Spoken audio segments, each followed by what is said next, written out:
Howdy folks, this is Jared Fluty Homestead, and I got a good project for us today.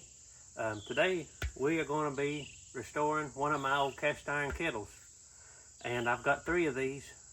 They were all belong to different grandmas of mine, and one of them has a crack in it, of course. They've had flowers in it, but I got 2 of them that's in really good shape, and we're going to start with this one, and we're going to clean it up, and we're going to season it, and we're going to have a big soup bean dinner at our church. So I'm going to get this kettle ready so we can cook beans on a fire and have a good time of fellowship and feed a couple hundred people.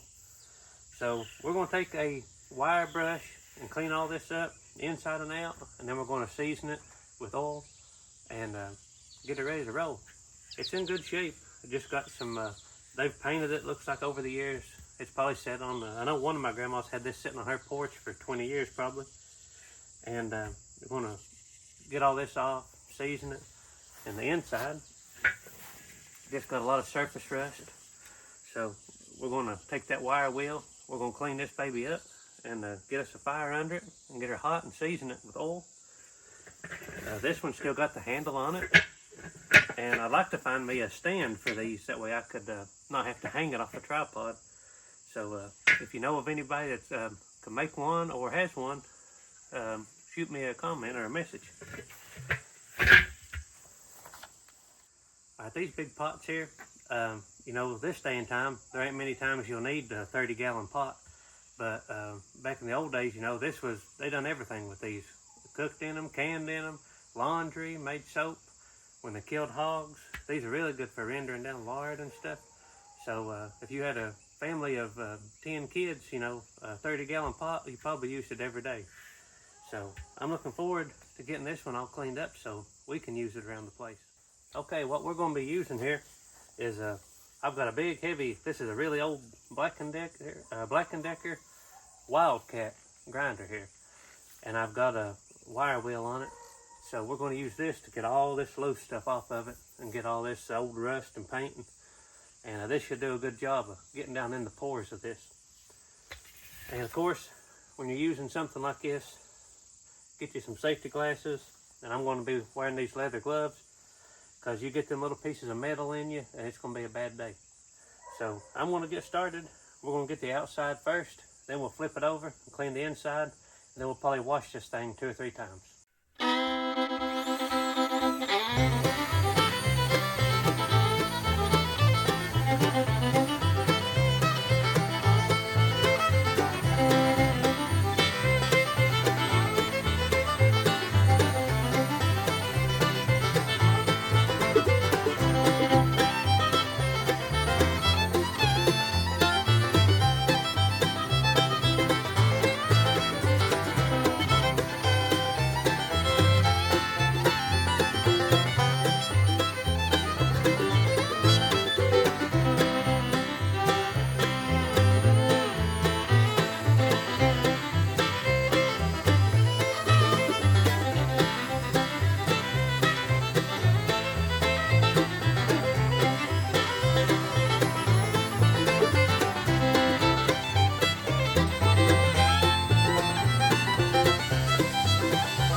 Okay, we got the outside in pretty good shape.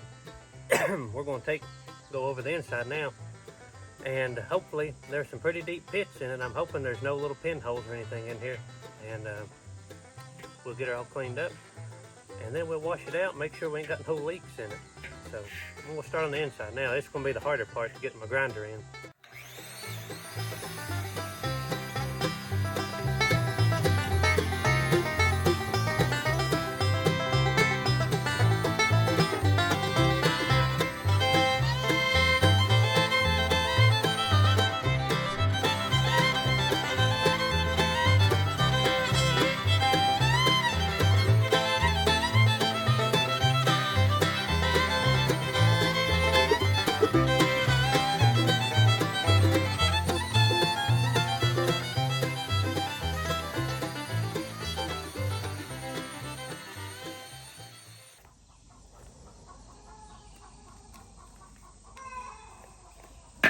Man, that's a dirty job. Forgot to mention in the beginning of the video, you better get you a respirator or something, because you wouldn't believe the amount of dust and rust and crap that come off this thing. So make sure you wear your safety stuff. And look how I'm filthy now. And also, you can see, you can't see it, but there's tons of little wires in the bottom of this pot off that wire wheel. So you better wear some blue jeans, gloves, because I had tons of them stuck into my shirt and my pants. So you don't want those things getting in your skin and causing you a lot of pain. So I got it pretty clean. It don't look as clean right now, but I'm gonna wash it and take a good, like a Brillo pad to it, scrub it up and wash the outside of it. And then we're going to let it dry and start seasoning this thing.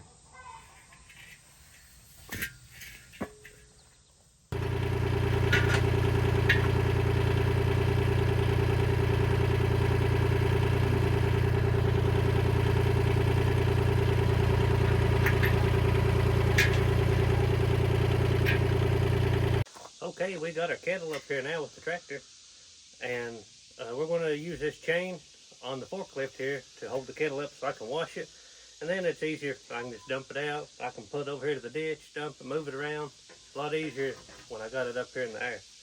So we're going to give this thing a good scrub and probably do it 2 or 3 times till get all the rust we can out and anything in there we want it out. Alright, first thing, I'm just going to give this thing a rinse.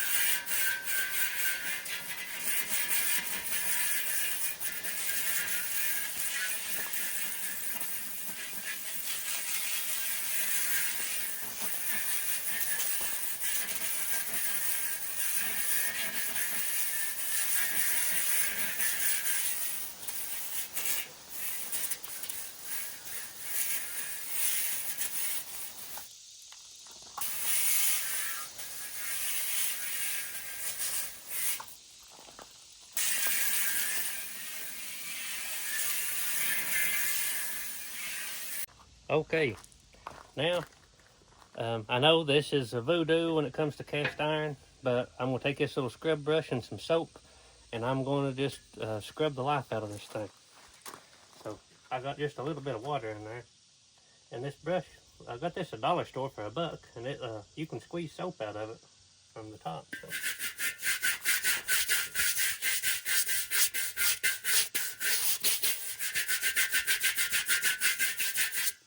Let me get a little more soap in it.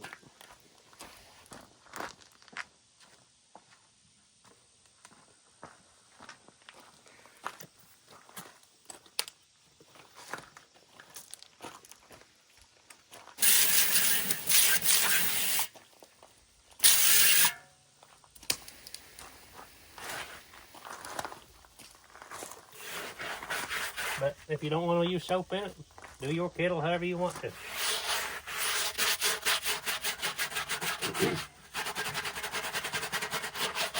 I'm going to soak this up good because I don't know what's been in this thing in the last 100 years.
Okay, we got her all washed up and I got it dried. I took a torch and dried it out and it looks pretty good. I had water sitting in it for about 30 minutes to 45 and didn't see no leaks anywhere. So we're gonna get this thing greased up. I'm gonna use shortening, put a coat on it, and we're gonna try to get a coat of seasoning on it.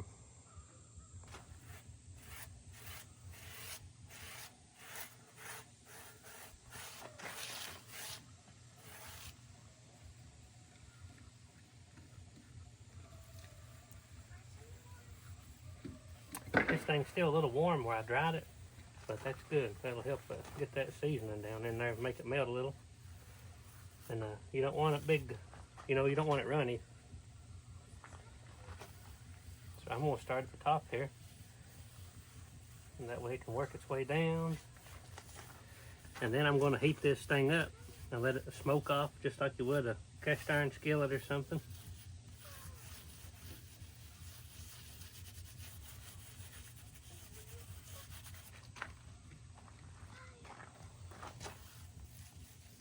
Then I'm going to do it probably 2-3 times. I'm going to do the outside as well after I get this inside done.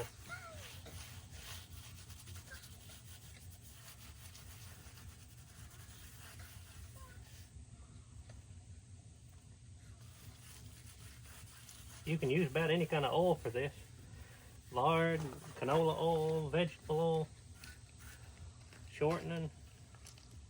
I just had this can of shortening here. Olive oil.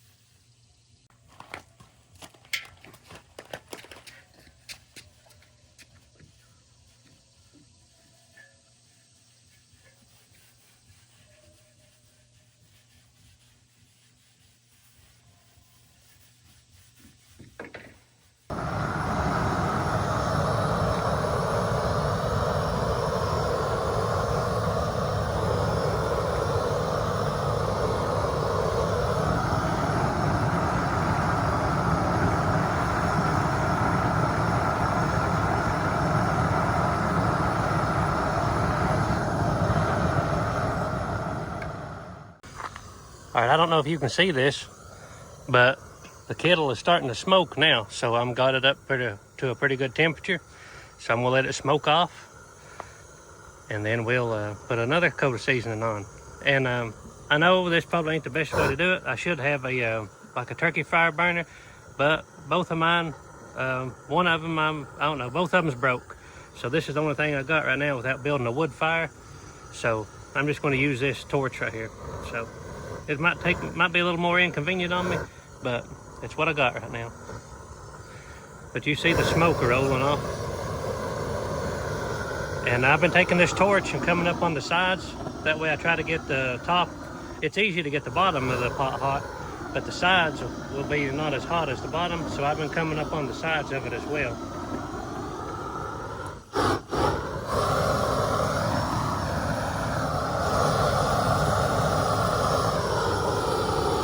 Okay, I got my torch set up inside of my old turkey fryer, so at least it'll hold the end of it up there. And got her heated up, still doing good. It's still smoking, so I'm gonna let it smoke off.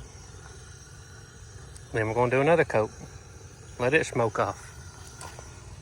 But it's looking pretty good. It's got some pits, but hopefully it'll still be okay.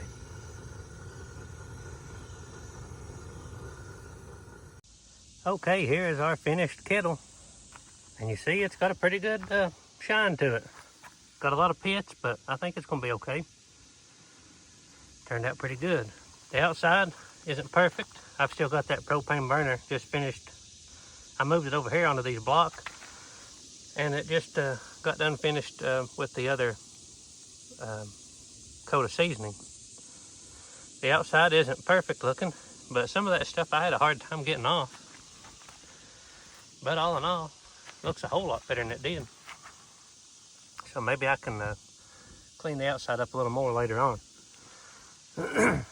But it's all ready to roll. All right, appreciate y'all watching. And our kettle turned out pretty good, I think. So looking forward to using this. Going to cook us some soup beans on it soon. But anyway, hope y'all like and subscribe. Have a very blessed day.